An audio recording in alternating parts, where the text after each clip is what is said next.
Peace and y'all bless. Y'all's the strong one. The strong one is Yah. He's the tree of life. He's the fountain of living waters. He's the spirit and creator of all things that live and breathe. On this particular discourse, I'm going to talk more about plural marriage, or what they call polygamy. Okay? All right.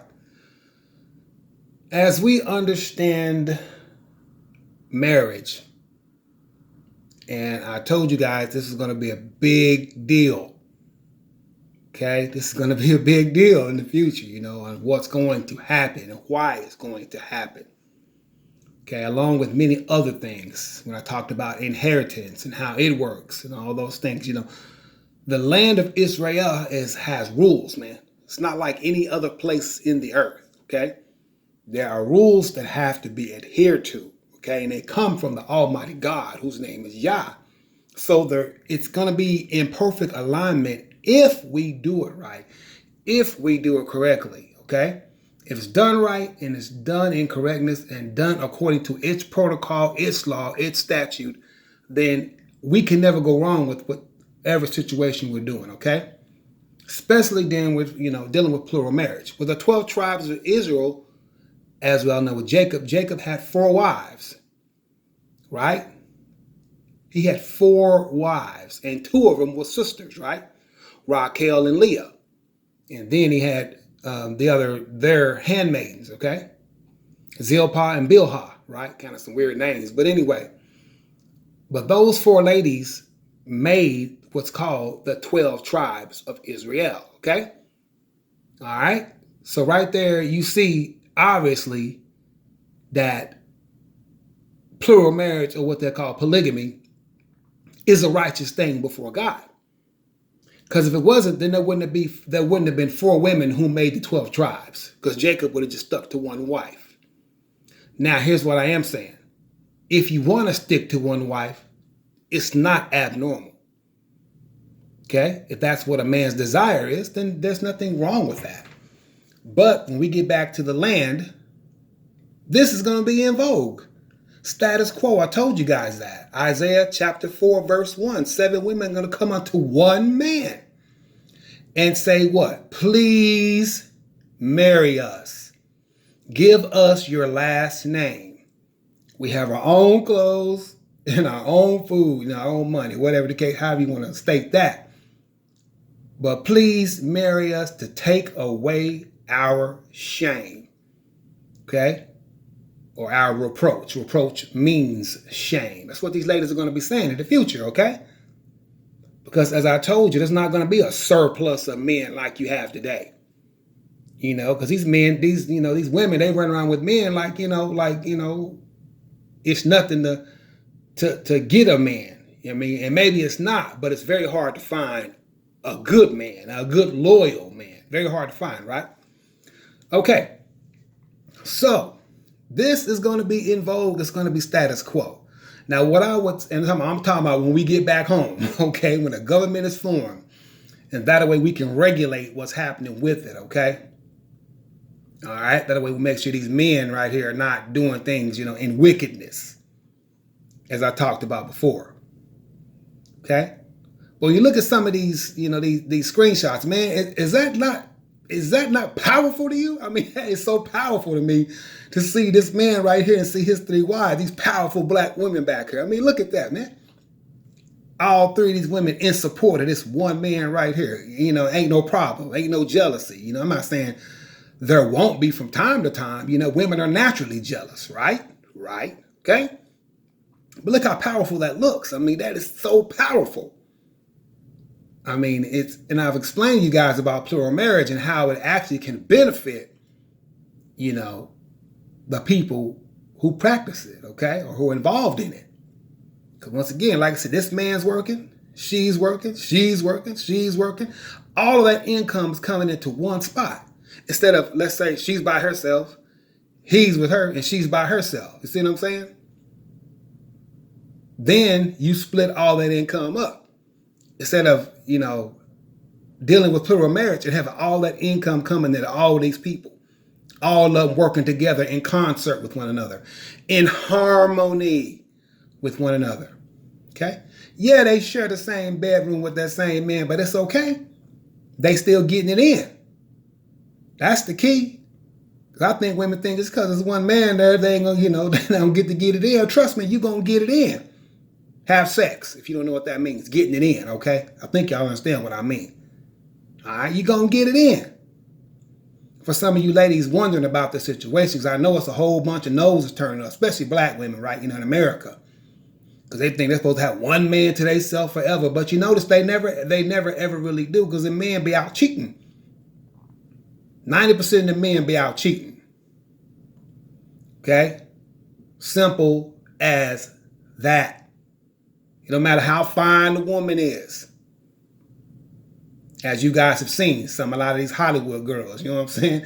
Look up, hey, the men be out cheating. No matter how fine she is or, where she's at in her career. They don't even care about those things. I'm just showing you, a few things about life. The men don't care, right? They still go cheat, right? Lie to them. But this is the powerful photo right here. And this is the way things are going to be ordered and how things are going to go. Like I said, if he want to have one wife, then he can just have one wife. Now, for me, I would probably I would say don't go no more than 3 for starters. You know what I mean? Like what you see right here. And actually, with this photo, I think 3 is probably enough. Now, the book says 7 women.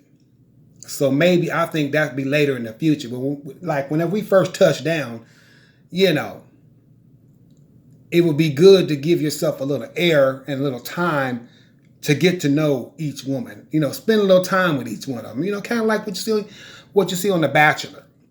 The Bachelor really puts, the profile out there. Okay? On what should be happening. I mean, because, he chooses all these women, but he also gets to spend time, with certain women. Then you can kind of fill them out a little bit better. Like I said, for me, it's very important to betroth these women. Okay? Now, once you're betrothed, ladies, and the man asks you to keep a vow, you're supposed to keep a vow. You're not supposed to break that vow once it come out your mouth. Okay, I'm gonna read that just a few minutes. Once it come out your mouth, man, you ain't supposed to go out. You ain't supposed to do nothing to go outside of that vow. Once you promise this man that you will marry him, man, that's before God. You get in big trouble with God when you break your vow, man. Okay, you have to understand that. Because you made a vow, man.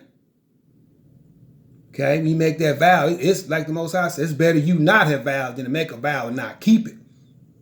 Okay? Especially, dealing with, like an infidelity or something like that. Which is considered an infidelity. Why? Because you made the vow. It's the same as being betrothed. You giving your verbal word is the same as a ring being on your finger. It's the same thing, ladies. I need y'all to please get that understood. You giving a verbal commitment to a man, betrothing yourself to him, is the same as having a wedding ring on your finger. And basically, it's the same as being already married. Do you understand that? Because it is a vow. And when you vow before God and you don't keep it, man, sometimes the Most High might remove you, man, off the earth sometimes for not, for doing such things. You have to be careful. It's better that you not vow than vow and not keep it. Now, those are specific words from the Torah, okay, from the book. All right. But yeah, this is going to be status quo. And look how powerful it looks. See all the, these 3 women, backing this one man right here. It's powerful. And it's also powerful economically. All right. Now, for the gentleman right now, what I would say, for me, get your betrothals and stick to that. If you can consummate the woman. I mean, that means, bang her, have sex with her. You know what I'm saying? It would be better that you did because, like I said, you don't want to get to the land and then she change her mind or you change your mind, because that can happen too. The man could change his mind, but nah, I don't want her. Touch down and see her face to face. Nah, figure out he don't really like her that much. You know what I mean? So that's the purpose of having the vows. All right. Very important to have those. Very important. Also very important to consummate. Because without it being consummated, it really don't sit before God in any kind of way. The Most High can care less. And I do mean physical consummation. I ain't talking about, nothing else.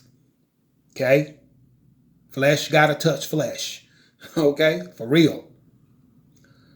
Okay? Can't be inside your mind. Okay? That's not good enough. It has to, you gotta go perform a physical act before the Most High. Okay? Then he considered those two individuals as being married. Because sex and marriage are the same word. Okay? Now in America, they try to, split that apart as if it's two different things. No, sex and marriage are the same thing. Saying sex and saying marriage are the same word. I don't care about Webster's dictionary. I'm telling you what's in this book right here. Sex and marriage is the same thing because you got to have sex, what? To consider her married to you. All right? Now, let's go to the book. Exodus chapter 21, right? Where it talks about the Hebrew servants. Now, this is dealing with a Hebrew servant, but you can still use the verse, in the right context. It says, if he, now he's talking about, he's talking about this man's son right here. You're dealing with in verse number 21, right? Okay, I'm not going to explain the situation to you about what's supposed to happen. It's just saying because this man who had purchased this Hebrew slave back in the day, right? He betrothed her to himself first, but she didn't really please him, so he went ahead and gave him to her son. I guess he hadn't really, she was betrothed, but I guess he didn't have sex with her yet, okay? The master, so to say, right? So he went ahead and gave her to his son, right? Okay?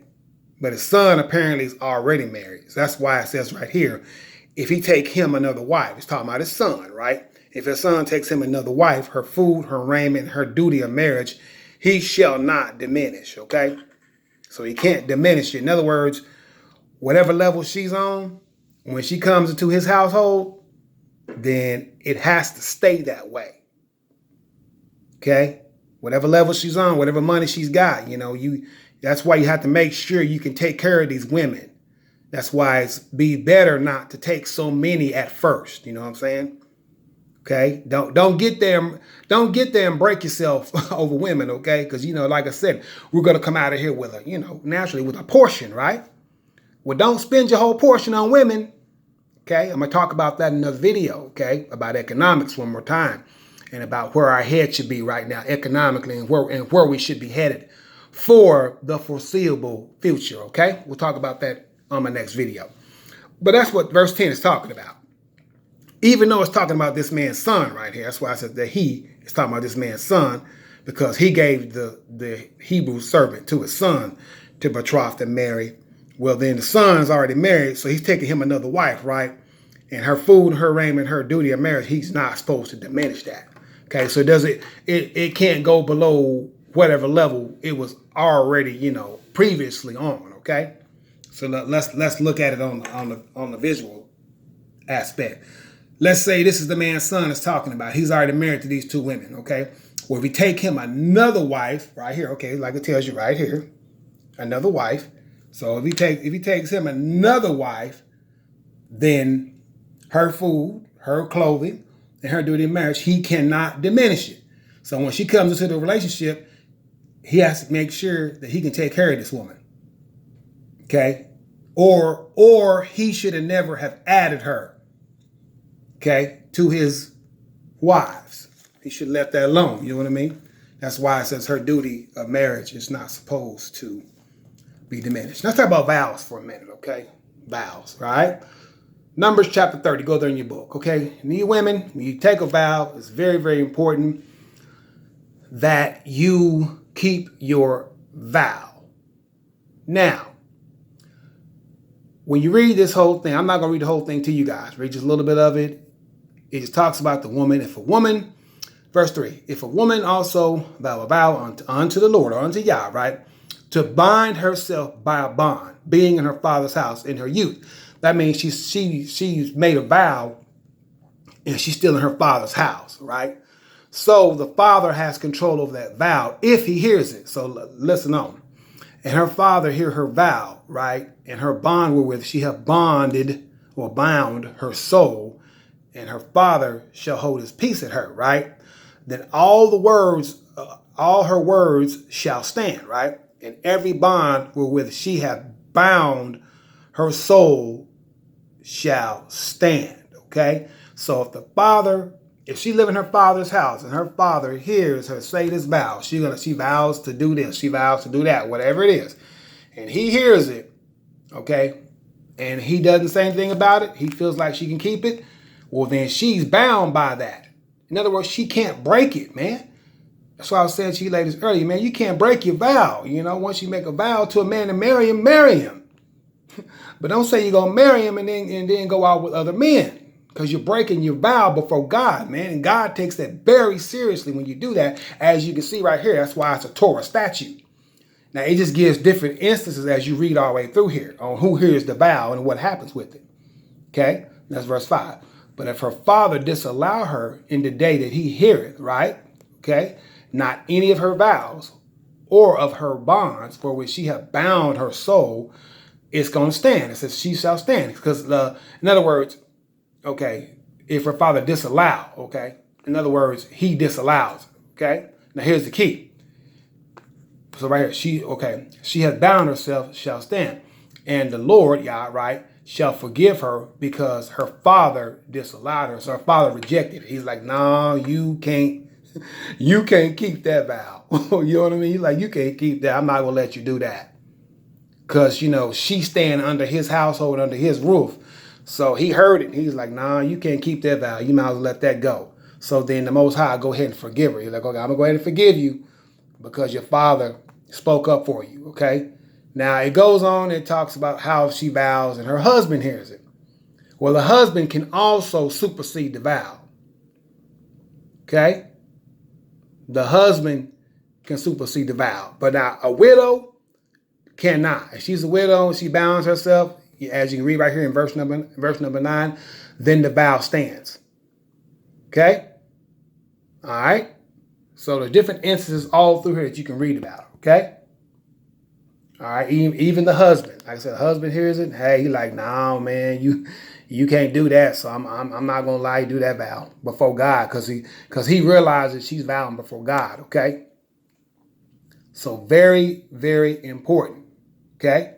Now, if he hears it, the husband hears it, and he holds his peace. He don't say nothing about her. He don't say nothing about it. Okay? Then the vow stands. If the husband heard it. Now, if the husband heard her make this vow, and he don't say nothing about it, then it stands. But if he hears it and tells her, no, you can't do that, then he can disallow it and say, no, you can't do that. Okay? All right?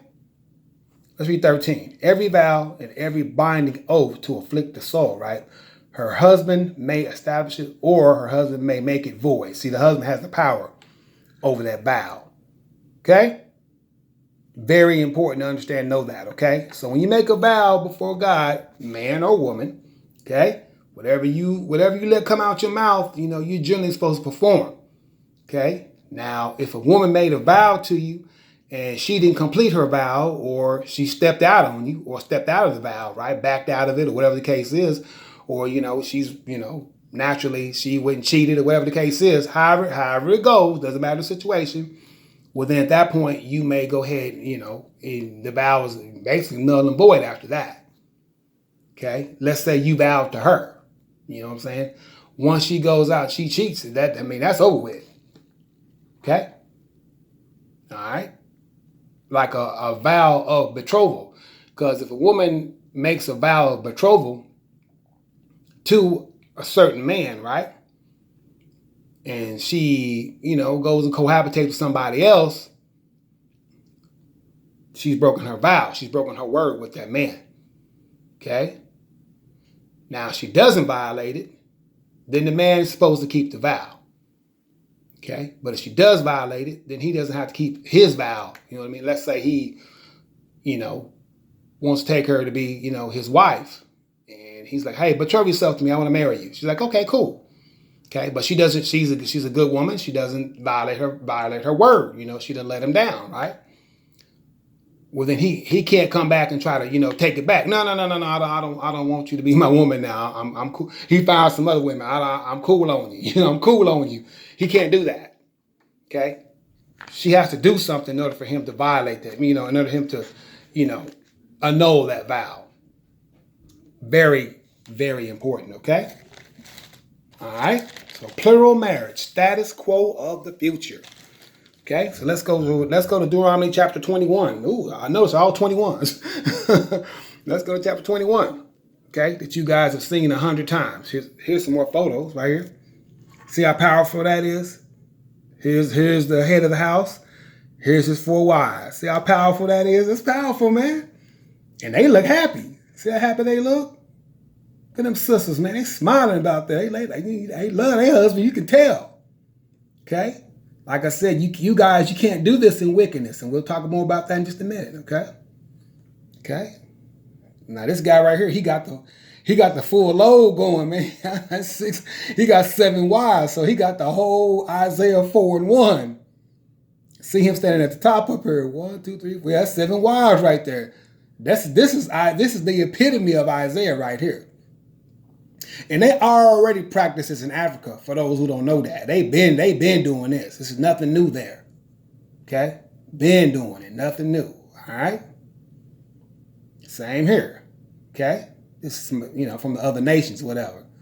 The key is that, you need to do it in righteousness. Like I said, right now, for me, the Hebrew nation is not always ready. And I think we need to be back in our holy land for us. I'm talking about to be full time, in front of each other. Because, a lot of people may be betrothed, to certain individuals, but, they don't even live in the same state. And you don't have to. You don't have to. As long as you're making good contact with each other, it really shouldn't be no problem. Okay? Making good contact, no problem. See, plural marriage is, it's out there, man. People don't, recognize it. States don't, but it's out there. Okay? Because some people, they rather do things in wickedness, like I said, you go into the sex club and all that, man, doing this basically the same thing, right? Or doing what they call swinging, wife swapping and all that. For what, man? All you gotta do is get your 2 wives, man. You gotta do all that wickedness, man. The sex club and wife swapping and all that, man, swinging. That's against Torah. But it's not against Torah for you to have 2 wives, as you guys can see. Let's look and see. Verse number 15, right? Okay. Deuteronomy chapter 21, right? Okay. And this is just telling you the instance in what you do when it comes to the firstborn rights, okay? Because a man ends up having 2 wives and he hates one of them. And, both of them have sons, right? Both the wives do. Well, he can't take the wife that he hates who has the firstborn son and then try to give it over to the other one. Okay, because he hates her. That's what it's telling right here in verse 15. If a man have 2 wives, right, one beloved, another hated, right, and they have borne him children, both beloved and hated, it says if the firstborn son be hers, that was hated. And it goes on and on. I read it before. Okay, go read it yourself, right? In Deuteronomy chapter 21, go read it for yourself, okay? And you'll get some understanding on that. But a man can have more than one wife, man, okay? That's just biblical standard and construct. Okay, he can have more than one wife, and the way this population is going, especially for the Caucasians right now, look, they need a whole lot of plural marriage because y'all's population has diminished a lot. I seen a story on that not too long ago. I don't know what's going on in the, with the Caucasians. I'm sure quite of it. Has to deal with, homosexuality. That's why we talk about homosexuality against the Bible, man. Okay. Deuteronomy 23, right? Guess against the Bible. Why? Because you can't reproduce. If everybody did that, we all die off. The whole entire planet would die off. There'd be no reproduction going on. Okay? That's against God, against the Torah. I don't care if you like it. I don't care if you don't. Okay? Now you know why. Because what? No reproduction. Okay? That's why you don't do that. Okay? Now, Isaiah chapter 4, okay? It tells you right here, and in that day, 7 women shall take. Now, in that day means in the future. That's what that means. When you see that term in the Bible, that's what it means. And in that day, in the future day, the last, we call them last days, we won't call it, whatever. In the future just means that, okay? In that day, 7 women shall take hold of one man, saying, we will eat our own bread and we will wear our own apparel, our own clothes, right? Only let us be called by thy name to take away our reproach. And reproach means shame. Okay? Now, let's go to verse 2. In that day, in the future, right, shall the branch of Yah be beautiful and glorious, and the fruit of the earth shall be excellent, and calmly for them that are escaped of Israel. So, so it talks about them being escaped, right? Escaped out the door of Babylon, okay? All right? In that day, in the future. That's when this is going to take place, okay? When the branch of Yah is beautiful and glorious, the movement of Yah, the people of Yah, when it's beautiful and glorious, okay? All right? But yeah, like what you see right here on the staircase, those 7 women gonna come. They exactly what they gonna come to. They gonna come to one man and say, "Hey, man, be our husband." They're gonna say, "Look, we got our own clothes, we got our own apparel, got our own bread. That can mean money or literal bread, food, whatever, right? They say, look, we take care of it. We taking care of ourselves. Just let us be called by your name to take away our reproach." In other words, they want a husband. Why? They want to get it on. They want to have sex, man. They don't want to get to the land and sit there, okay, be abstinent, right? Now if they don't have, now if they don't have to be. But it's very important for you all to do this thing in righteousness, man. It's very important for you to keep your vow, okay? Ladies, if you make a vow to a man here in the door of Babylon, what they call America, you have to keep your word. I don't care how edgy you get sexually, you know what I'm saying? And if you that edgy, then you probably need to go find that man. It's better for you to go find that man than for you to cheat on him and break your vow before God. Because when God sees you break that vow, man, you done made a serious violation, man. A very serious violation. Serious enough that something very bad could happen to you, okay? For violating the vow. That goes for the man also, okay? All right, if we make a promise of marriage to you, then we're supposed to marry you. Unless you do something to damage your vow. Like going off with another man. I'm talking about anything in general. Can't be any sort of sexual play going on between you and another man. I'm talking about no oral sex, nothing, man. It all counts. Okay? Basically, when you betrothed to a man, you're not even supposed to be seen with another man. Okay? You're not even supposed to be around other men. You're like, hey, I'm betrothed. You know what I mean? It's the same as being engaged. It's the same as having that ring on your finger. And it's actually bigger than that ring. Because as you guys know, most of you women, these men and different things like that, man, people that cheat with the ring right on their finger. Okay? It's about the vow you've made. Because the vow is connected to the soul. The vow is connected to the heart. Okay? It's connected to those two things. Your word, man. And your word, as they say, is everything, man. If you can't keep your word, that tells the kind of person you are. Because you can't keep your word. So you can't be trusted. That's what it means, right? When you don't keep your word. Very important that you keep your word, all right? All right, thank you all for listening. I hope I've straightened some of these things out, okay? I can't wait till we get back to the land and, get to meet some of you people in person.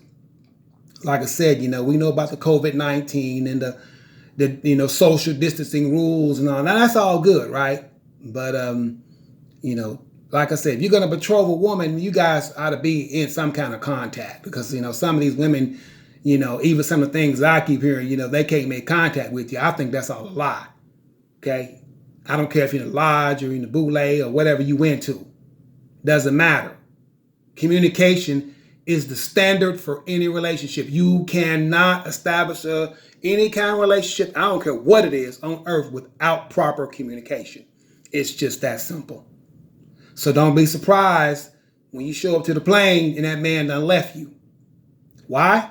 Because you never communicated. You never told him what you really wanted to do. You never showed him what you were really all about. You never showed him any interest. Okay? Then he gonna land in Israel and have 7 other women with him. And you're gonna be mad. Okay? That's what's gonna happen. And that's what's gonna go on. Okay? I know I'm gonna hear it. I may endure some of it myself. Who knows, right? Because communication is standard. Without communication, you have nothing. I don't want to hear the excuses, and these other gentlemen who are like me don't want to hear the excuses. We don't want to hear about what the lodge said and this person said, the president said, the top of the triangle said, and all that, man. You fear God only. You don't fear nobody else. If that man is your husband, you go make sure you being his wife. Okay? If you giving your word as a vow, you make sure you keep it as a wife. Okay? Remember my words and watch this video and review those verses and go look at them over and over until you get the proper training of the protocol and standard of plural marriage and what's supposed to happen. Okay?